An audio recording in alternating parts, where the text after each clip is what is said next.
GBC 24, time to bring you your program, Legends of Our Time.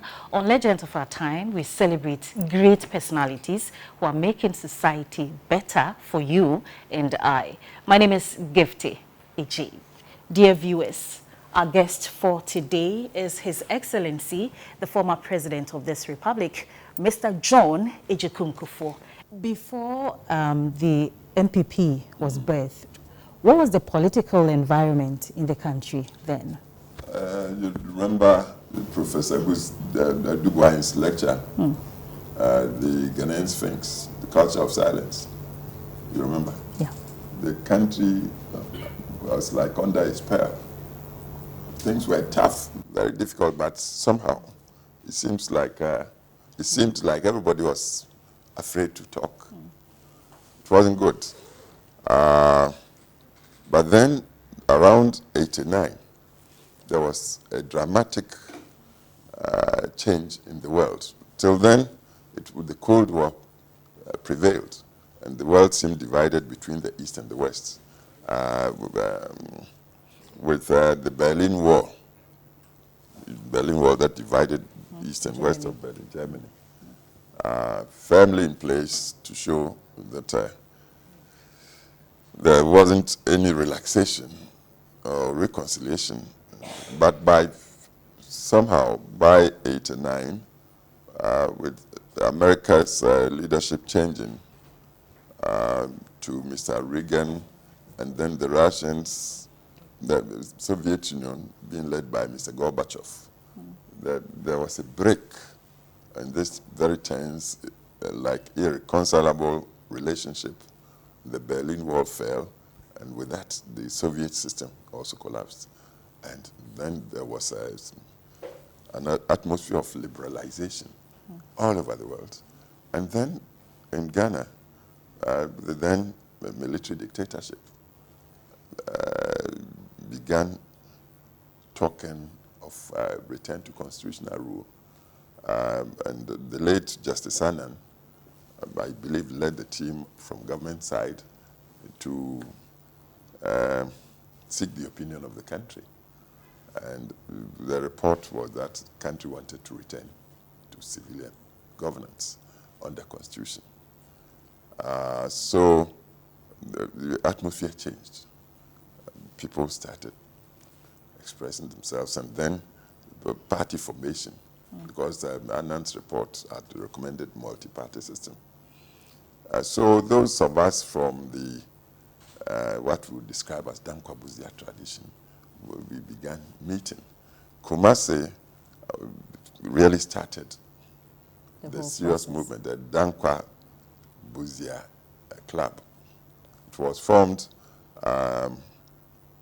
around, if you know Kumasi, a Methodist school, where Reverend Asante Entry was the then pastor. A pastor with strong political inclination. But the real person, the guy who got together with Reverend Asante Entry to form the club, was called Atakrejima, the journalist, who had worked from colonial times with the Pioneer, and I believe had associated with late Dr. Dankwa and Professor Buzia.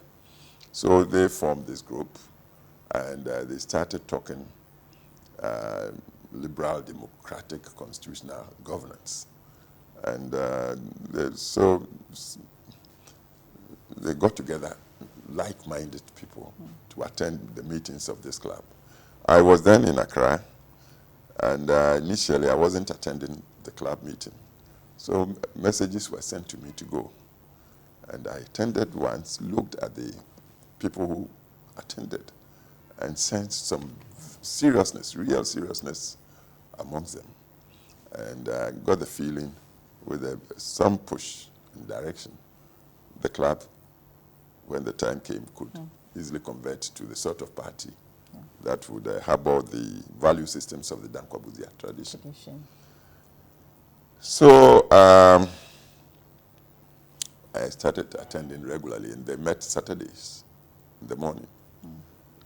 Drive from Accra, Kumasi, and go my brother, the Kufour, too, used to attend. At another meeting, the membership was growing among the professionals, lawyers. And so one meeting, I got the feeling I should come and get some of the people here in Accra who thought like to join. For instance, I went to Nana Kufuor's chambers once, tell him, hey, what's starting in Kumasi, we better join him. And he agreed, and also started going. And Mr. Odoi Sykes too, I remember I drove with him all the way from Accra to Kumasi. And then eventually the constitution was promulgated, and then the party formation came on. Party. And then 92, when the election was going to take place, Professor Dubois, who was very political, but not, I would say, practitioner in terms of party, he was an academic. But because he had delivered this lecture, I think 88, on the Ghanaian Sphinx, and breaking this spell, there was such a swell of goodwill for him, and also it come by an image of courage and outspokenness. And so the party, the new party, thought he was the one to represent us in the 92 election. I contested him though, because I thought I was a regular practitioner in party, and I had government experience. But I do won the 92. And we believed we would win the 92 election because the economy was in a mess. And then people hadn't felt free. So what do you think accounted for the loss? Well, I wouldn't know, but see, the government of the day, the military government, somehow converted itself into civilian government, but still it had appointed the Electoral Commission. But Electoral Commission was his creation.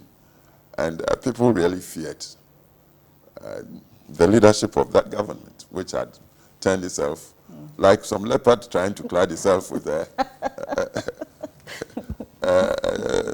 fleece of a lamb. People thought they are being careful. Not better off. They needed to be careful.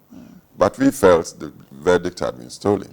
So the party, after the election, wrote the stolen verdict. I believe Nana Kufour and Dr. Rekubrobe and others put together that document. And the party boycotted the parliamentary election.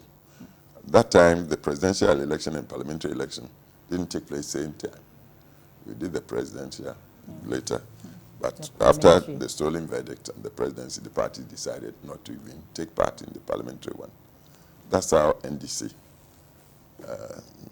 had a monopoly of government, both the presidency and the parliamentary sides of government for between 92 and 96.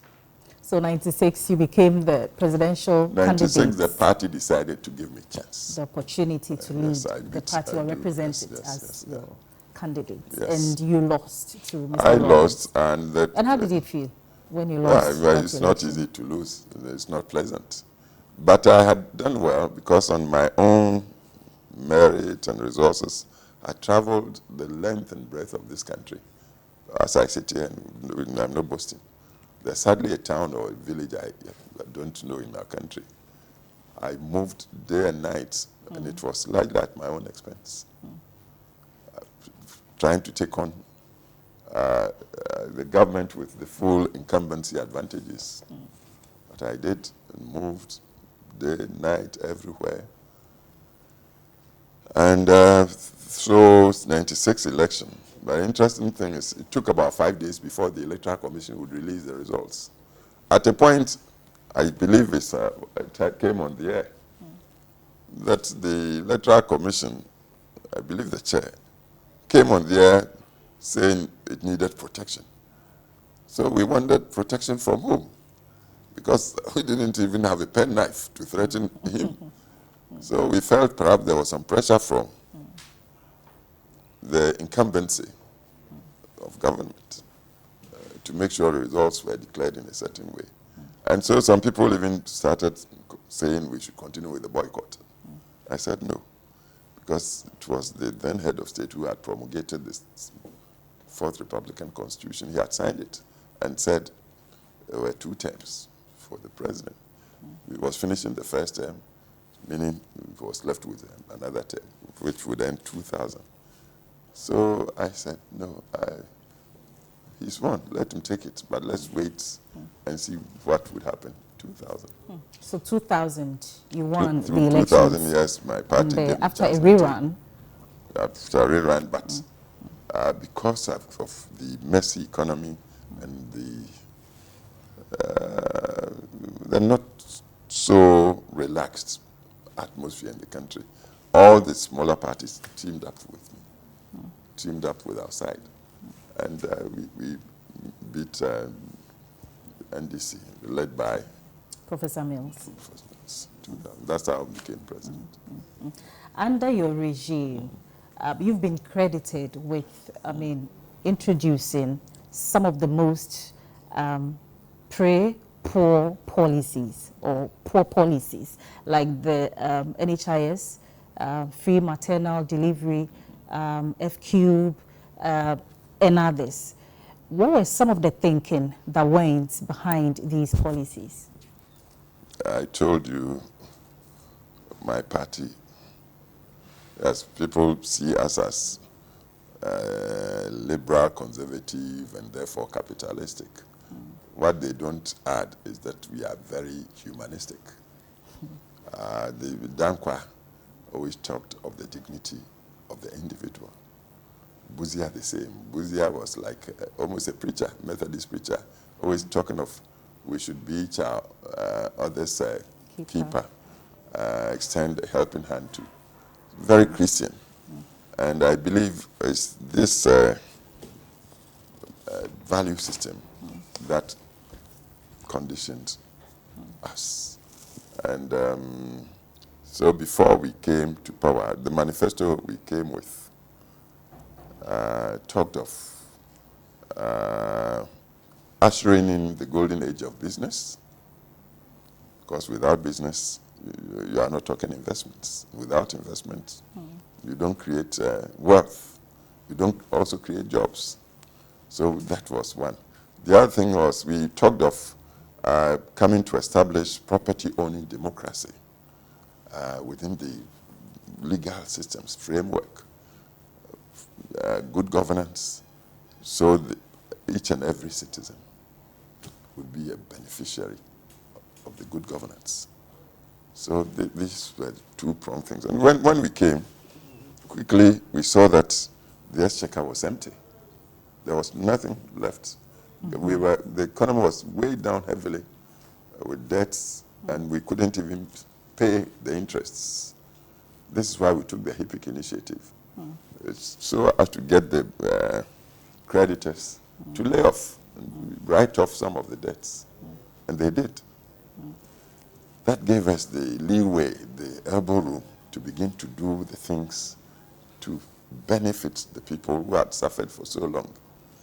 And for 2001, we started off with the cocoa farmers, because they produced the crop that had become the main lifeblood of the economy. And yet, they were the most taxed people in the country. The international price for cocoa was shared between the farmer who had done his farm, acquired the land, had engaged laborers without any help from government. He was given about 35–40% of the price, with the government taking the rest to build the country. And because of that, by 2000, the farmers were losing interest. They were cutting down their trees to go into citrus, the oranges and things like that. So my government sat and said, no, we should give the bigger share to the farmer, to give him the incentive to do better with the cocoa crop. And also, the state should take it upon itself to spray all the farms indiscriminately against pests. So pesticides spraying, and we were careful not to use politics as qualification to help the farmer. So we sprayed everywhere, gave the farmer this boost in price, and then we have also subsidized fertilizers for them. And between 2001, when the crop was about 300,000, 340,000 tons, by 2004, 5, the crop had jumped to over 700,000 tons. Wow. All-time record over the past 80 years. So, and the impact of this change was on agriculture generally. Food, there was abundance of food. Meanwhile, because of the HIPIC 2 and the disciplines we had used to rehabilitate the macroeconomy, the creditors were forgiving us. Like 2001, we needed about $200 and something million just to pay interest to creditors. Because of the HIPIC initiative, they cancelled all that. Ghana didn't have to pay. So whatever monies we could make came loose in our hands, and we started building schools and toilet facilities everywhere for the people. I don't know if you are old enough to have seen that once you traveled on the road, you'd see this is from a HIPIC benefit and that sort of thing. And the impact. The banks. We get 2001, there were only about 7 banks in Ghana. Very strict. They didn't look at the small people. Because of the change, the macroeconomic situation, where government tried to live within its budget, not borrowing haphazardly and things like that, the banks got attracted and applications started coming in. By the time we were leaving office, Ghana had about 28 to almost 30 banks, and they were competing among themselves, chasing even small traders, come take a loan, and that's all. Inflation came down. So that's what the motive.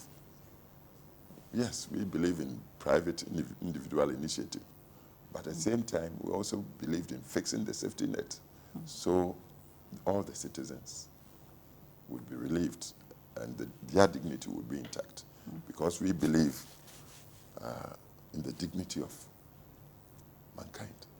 The state policy or government policy we came to inherit was cash and carry, was dubbed,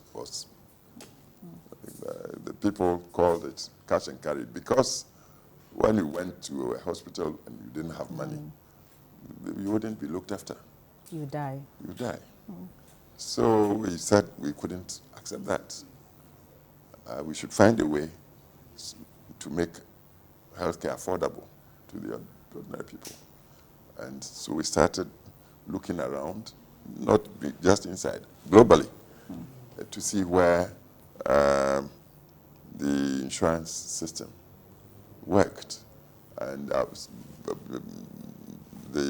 researchers went to East Africa, to the Caribbean, everywhere people seem to be practicing some insurance scheme, to affordable one, to make people access healthcare. They came back and put together the policy for us, and we launched it on a premium of not bigger than $7 for a man, wife, and children under the age of 18. And it seemed to work. When we launched it, within the first year or two, prevalence within our country was over 56%. Everybody rushed to get insured. Of course, the states had to subsidize, because $7 for the year. So we did. Education-wise, the Constitution of Ghana enjoined that after its promulgation, I think 10 years or so, policy should cover all the children of Ghana for primary school. That's what F-Cube. But our government, we set up the Anamwa committee, Professor Anamwa, to see and guide us on how to implement that. They brought the report. The report didn't include kindergarten. But we said, given the times, when the technology and children grow very fast. So for the disadvantaged, we should start this policy from kindergarten age, 4 years, till the 14 or 15. So to give education to all the children of the country at the expense of the states, especially to give the disadvantaged, the people, the handicapped, the opportunity to put their children in schools, kindergarten. So by the time they start primary age 6, they would at least have a sense of shapes and colors and so on, like the advantaged children. And that was included. Again, we feared these teenage pregnancies that were rife all over the place, and said, no, we believe in gender parity, equality. So find a way to keep the girls in schools till they mature, 14, 15, and with the disciplines of education. So if they have to go that way, at least they will be educated mothers who would know how to look after their children. They will be mature. And we included that in. The LEAP, livelihood empowerment For the poor. against poverty, yeah. That too was introduced. So many The things. free maternal delivery. Free maternal. Powerful Yes, policy. to be part of healthcare. I'll tell you, we've gone to Britain looking for a loan. I met the Prime Minister then, Gordon Brown, and explained, we are doing national health insurance. There's an aspect we have to cover because our women, because of poor handling, many were dying. And we believe £6 million that might help us get out of. You know, the thing must have touched the man so. The next morning, a minister was sent to my hotel, said, your request to the Prime Minister, yes, we are supporting you. Now, it's not 6 million, we'll give you 42 million pounds. Wow. That's what we came to Ghana with. And immediately, we declared, let's work on this, use the money in ways to give sustainable support to maternity care for our women. So we did all these things. And the economy was booming. It had such effect on other sectors of government. People came in exploration for oil. When we got it, our opponent said it was Ajungo. Ajungo.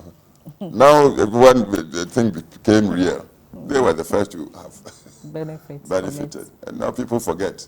They talk of gas. They forget that we negotiated the gas pipeline. We paid the equity before it was done. Yes, it was on the drawing board before we came to power. Nigeria was flaring its gas and all that. And so ECOWAS thought of doing a pipe to draw the Nigerian gas here. But Ghana didn't pay its share. So the partners didn't do the pipeline. Chevron, Nigerian government. When we came, I talked to Obasanjo, say, hey, my friend, you're always talking West African unity. Your gas is being wasted. Give us a loan to pay for our equity, so the gas pipeline. And they gave us the loan. We needed $90 million. The first instance, they gave $40 million. And we paid, and the gas pipeline was done. I commissioned the gas pipeline here in Tema. Now, when our people are talking of contribution to energy of Ghana, they make it seem that it started with them, our opponents. When we really did the gas pipeline, and then found our oil, Cape 3 Points, Jubilee Field, which also yielded gas in addition to oil, with which we are doing what we are doing now. So that so many things happen, all for the good of our country. Of our country. Yes. You're still watching Legends of Our Time on GBC 24. We'll take a quick break, and when we come back, we'll talk more with His Excellency. Please stay.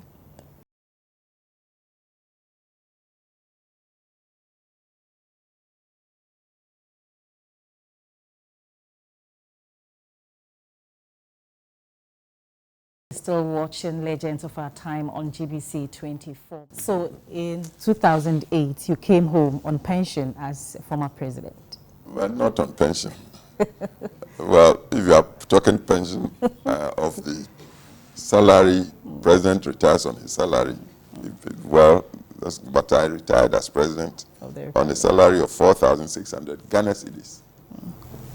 It could have been much bigger. I didn't want it that way initially because I thought the economy was growing to a point where the fair wage or salary would be given me. Unfortunately, the time we left office, things were a bit rough. And our opponents, what the so-called ex gratia, I was denied it. They didn't give it to me. Why? Well, I don't know. I do not know. But the General report that recommended this thing, it was attacked on political lines. Oh, the thing was not approved by Parliament. But Parliament had approved it, even though it could have been at the last minute. Once Parliament was still in existence and working, even if it's the last minute and it passes a law, it's law. But our opponents did it. I didn't want to create a fuss. So the pension that should have been given me, I haven't gotten, even as I sit here. Wow. And I lived in my house here. I've lived in this house since 1985. I didn't live in government property. So there's a lot of things we have to settle, but we want the atmosphere to calm down before we raise matters. So currently, on a daily basis, when you wake up, what do you do? Oh, I listen to the news a lot. I want to know what's going on. And I sense some good maturation. Our politics and nation development are maturing. The results of the 2016 election convinced me that truly, at long last, Ghana had come of age because of the way Ghana voted. The vote, when you look at it critically, was not done on basis of sterile ideology or party tradition or on basis of tribe or region. No. People voted as a commentary on the realities of socio-economy as they lived it in the country. This was why there was such a massive rejection of the then government. So I thought, this is how a nation should vote. It showed that we thought and saw the world together as a nation, not on basis of, say, he comes from my country or my tribe or I like him. No. People wanted results from government, wanted accountable government, and also wanted transparency. So if we continue along these lines, I tell you, Ghana is on the right path to grow. What would be your rating of the current administration? Very it's only well. 2 years. Very well. I don't believe that there's anything like perfection anywhere. But if you've been in the system and you know how difficult things can be in government, that's why leaders tend to go grey so fast. You'd see that tackling the macroeconomy, that's the public sector arrangement of government, getting government to live within its budget, at the same time trying to do the infrastructure and other things to get the economy moving in the right direction. It's not easy. People talk tax. How many people pay tax in our country? The economy was divided into formal and informal. It's still divided along that way. And the formal sector is puny, small. And apparently not more than 1.5 million people pay tax in a country with a population of about 30 million. So what can the tax do? Nor is it fair to continue to tax the 1.5 million when the rest, you go to the markets, for instance, I tend to believe that there's more money, say, in Makola than even at the Central Bank of Ghana. How much tax comes from Makola? But this government is talking of national ID. That would enable all of us to get identified. So the tax net, for instance, would be spread wider, and most of us would then have to pay tax. The burden wouldn't be too much on that small sector. And then we are talking of digitization. With this new technology, it's easy to track all of us and to make sure that we all do what we must do responsibly as citizens. So it is doing well. Then the introduction of free SHS is a continuation of the F-Cube. And I believe it's what we have to do, because the world is changing so fast with the technologies and knowledge. And unless you use knowledge to fashion policy and implement it, you'll be left on the sidelines. We can't afford it. The changes are so fast. And the government is like grabbing the bulls by the horn. And this is so, it's good. It's not comfortable. People, the critics, they make it seem like government is going into these things prematurely, or it's not. We take the step and then force yourself to harness the resources to sustain the policy. And I believe the government will do it. There's serious exploration for more gas and oil. And apparently, onshore, we are finding these things. So it's a matter of patience. And then the other policies, like the infrastructure for rail and road, and it looks like government is getting someplace with all these. It's a matter of time. I am against the short period of 4 years for tenure. I've said so. Why? Because we are a developing country. And we want to be able to give ourselves the chance to reflect on what goes into policy and also for implementation. But 4 years would make it seem like we are in a sprint. And anybody who has done any sports will know that when you are tasked to do 100 yards or 100 meters, when the gun goes or the whistle goes, you don't have the chance to look left or right. You must try to breast the tape. Short, and how can you do it with government? Whereas, say, if we increase the term even by a year, the first year, the people who would form the government would get the chance to know the system. You get to know how the political leadership would need to come to terms with the civil service that is there permanently, to be able to use the civil service to fashion the policies and implement. Second year, such policies would be laid before Parliament approved. Third year, if the policies are good, people would see. Fourth year, if the government is equal to the task. Fifth year, election year, everybody goes crazy. Nothing happens in government. But if you don't arrange it this way, you come to government with only 4 years. First year, appointing people, most of whom are perhaps new to the system, not even knowing how the civil service works. The policies hurriedly done. Third year, as the policies begin to show, you are thinking of the next year of elections.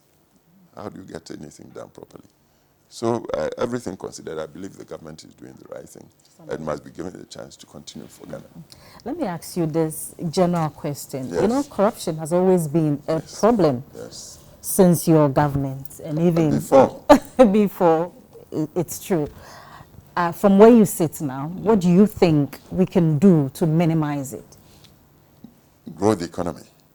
Let there be abundance. The average person, human, who has work to do and gets fair wage, fair incentive, such average person won't dabble in things that would lead him or her into trouble with the law. Average person. Of course, there's always the greedy one who might even be a millionaire and yet might grab your sixpence or penny or peso when guess it.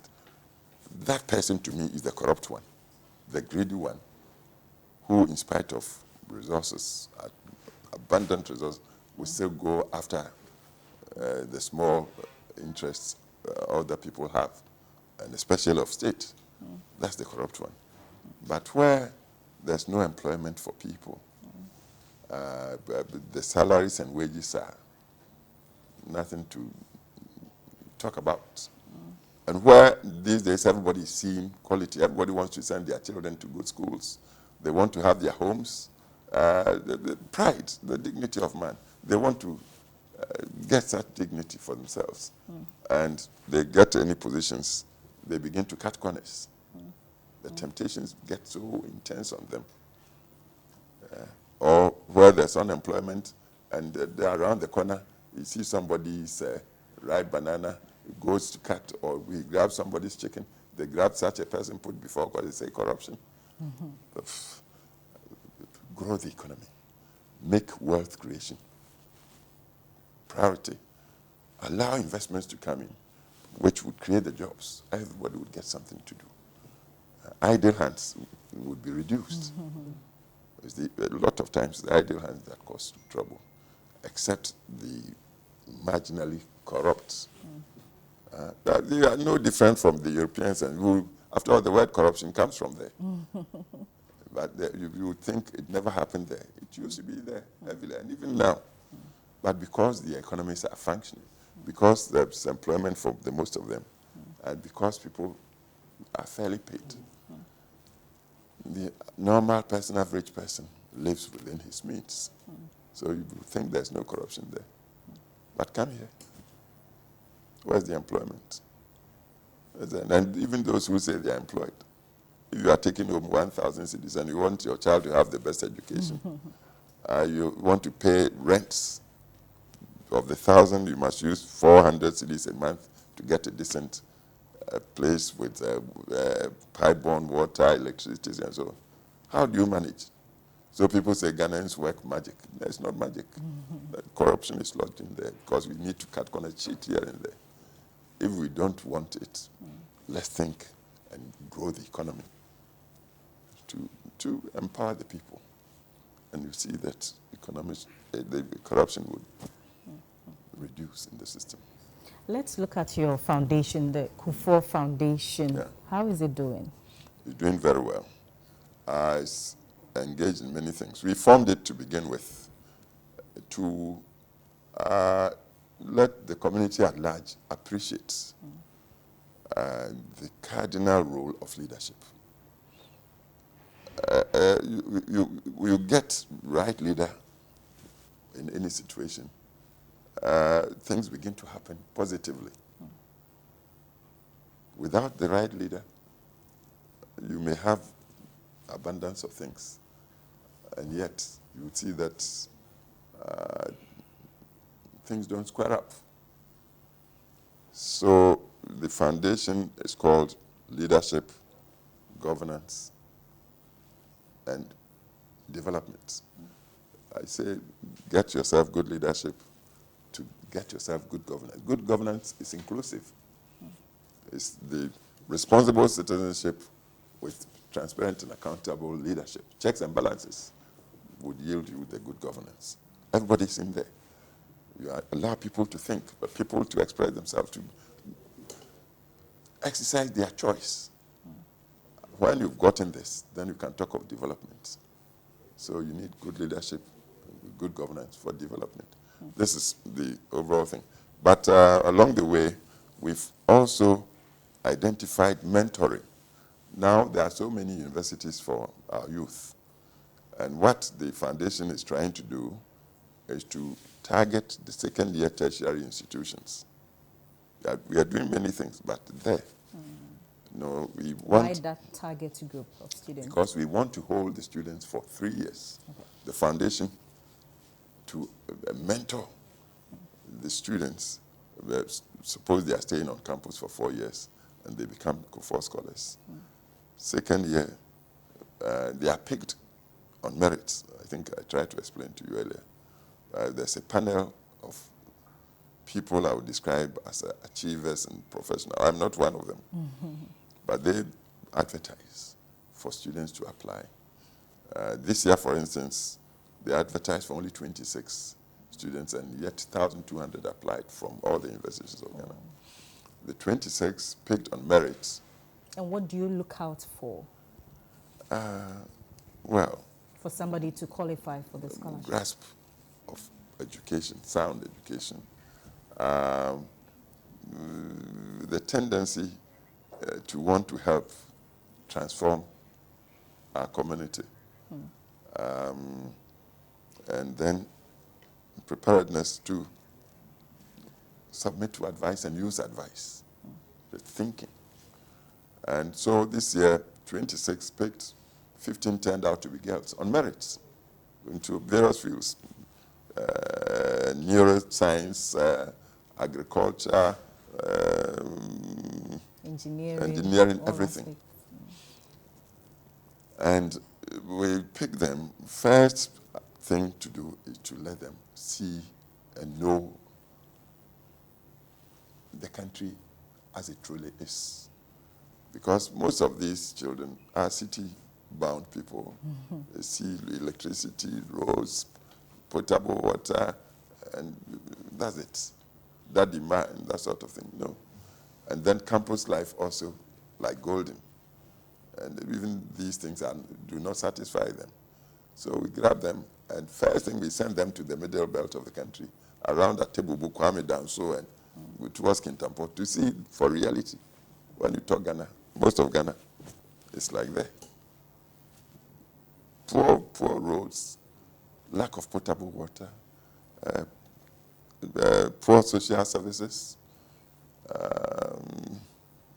poverty, unemployment, disease, and they live there with the villages for 3 weeks before they come back.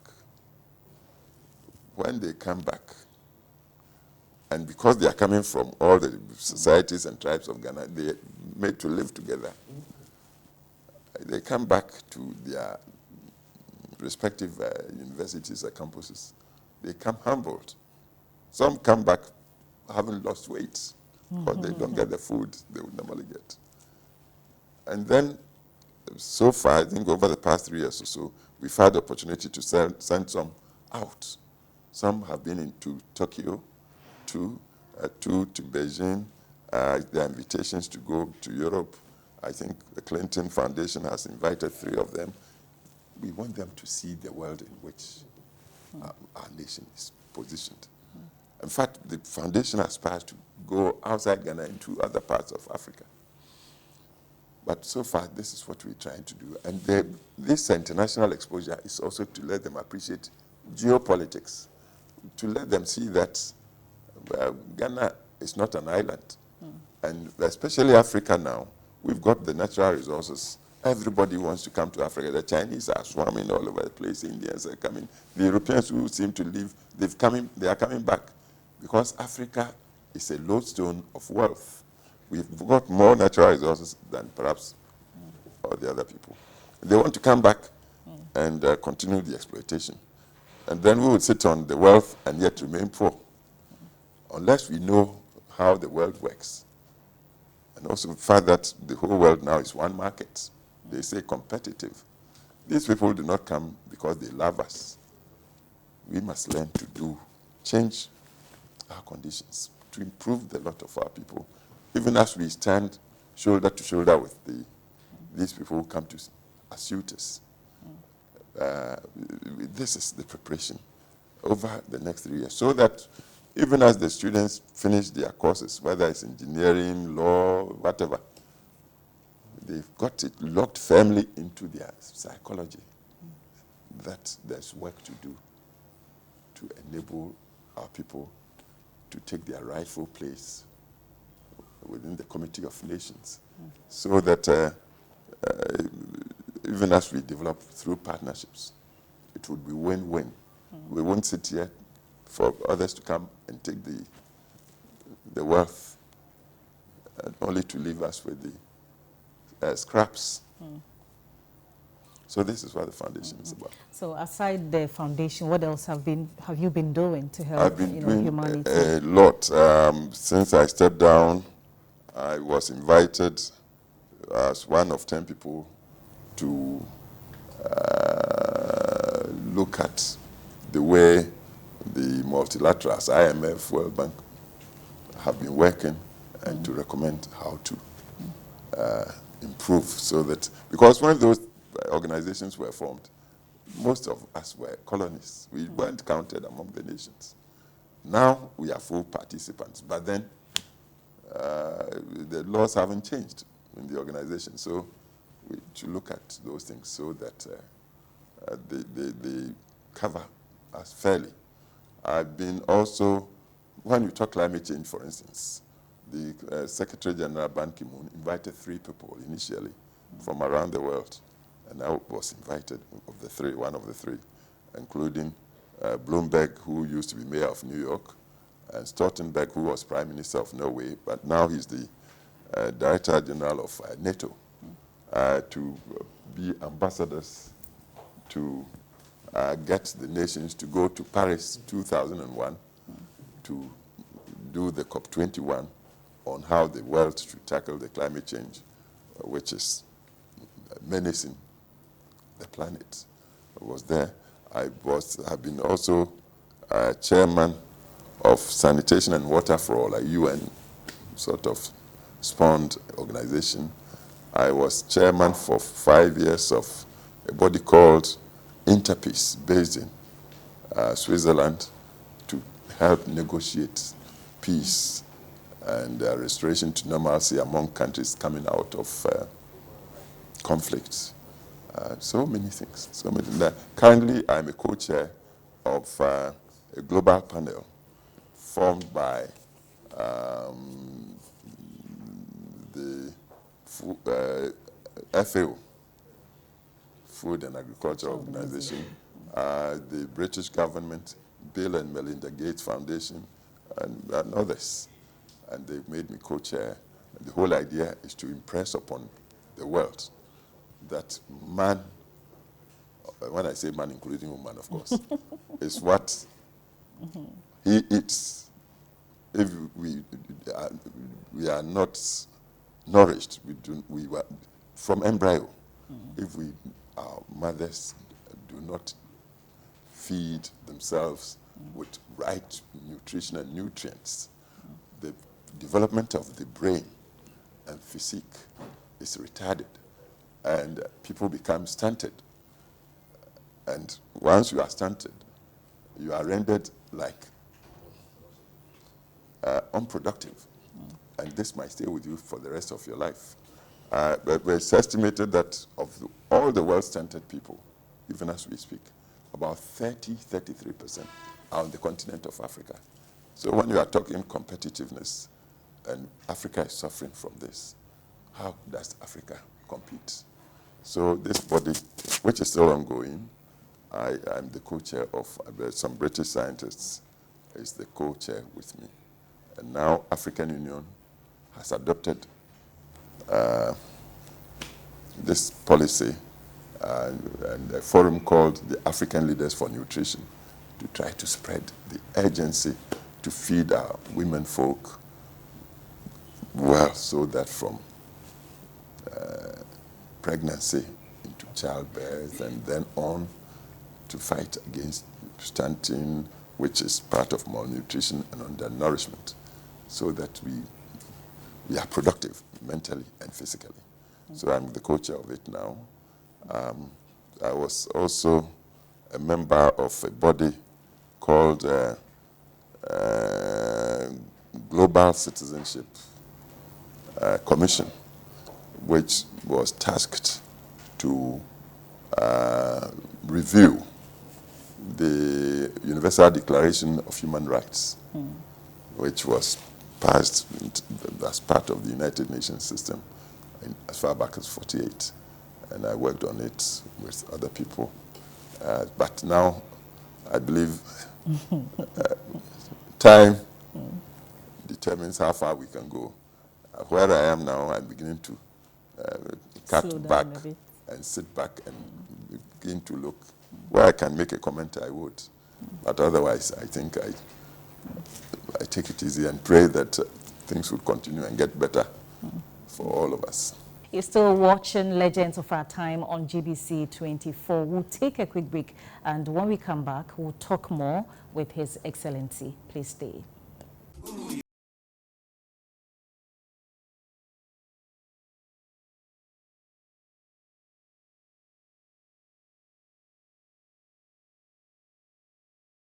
Still watching Legends of Our Time on GBC 24. My name is Gifty Eji, and my guest for today is His Excellency, the former President of this Republic, Mr. John Ejikun Kufour. President Kufour, are you a fulfilled person? I'm so forever thankful because I've seen so much. I've traveled all the 5 continents of our world, met some very, very interesting people who qualify to be described as historic. And in my land of birth, I've come through highs and lows to become president of our country, serving 2 terms as the constitution of the nation would allow. And in my term, the country fared so well. How can I complain? And then personally, I've told you of how I was born, the family I grew up in. I'm fortunate to have been married to this woman who has been so solid and been a real backbone to me, giving me 5 children. And now we have 13 grandchildren. Oh. Again, with the girls being majority. Of the 13, 8 are girls, and you need to meet them. Yap, yap, yap, yap. The boys tend to be quiet, like me. So I'm thankful. I'm so thankful. And if you want to use the word fulfilled, then I say I'm fulfilled. Any regrets? Oh, no, regrets are parts of life. But I would say on balance. Why should I regret? No. No. On balance, no. Are there lessons you'd want to share with us? Like? Anything. It could be anything. What I found is, and I go back to my mentors, the Buziers and Dankwas of the world, let's respect the individual human being. Not because of the positions they hold, but just for the fact that they are human, accord them the dignity mankind is entitled to. Let's try to keep our consciences as clean as possible. We are not angels. Naturally, we may show failings here and there. But generally, let's try to be fair with people so we can rest with good conscience, clean consciences. We all need something, but let's hold ourselves in such check that we do not transgress, go into other people's backyards to cheat them and that sort of thing. It's not good. Within your means, develop yourself and keep happy with yourself. And you see, the world, God has a way to acknowledge you and treat you well. But my final question, Excellency, how would you want to be remembered? As a man who came across our communities, our nation, on our continent, in the world, and in his time, tackled his assignments with devotion, sincerity, and achievement for mankind. I believe in humanity. Mankind. Forget about religion, forget about tribe, gender, of course, it takes two to tango. If the women were not around, I wouldn't feel a man. Exactly. So I love this, and so mankind. And because whatever I've told you, I traveled in all the continents. I tell you, I felt at home in India. I felt at home in China, in South America, in North America, in Europe. Yes, there are people who would, the African black man, no culture. I see people like that and I know they are not my equal. They're less because they don't understand. They don't appreciate. But otherwise, everywhere has been like home. Citizen of the world for me. President Kufour, thank you so much for having you on our program. Yes. We are so grateful. I'm happy you came around. Indeed. Anyway, this is how we wrap up on today's program, Legends of Our Time on GBC 24. My name is Gifty Ej, and my guest has been the former President of the Republic, Mr. John Ejikun Kufour. We'll come your way same time next week. Until then, bye for now.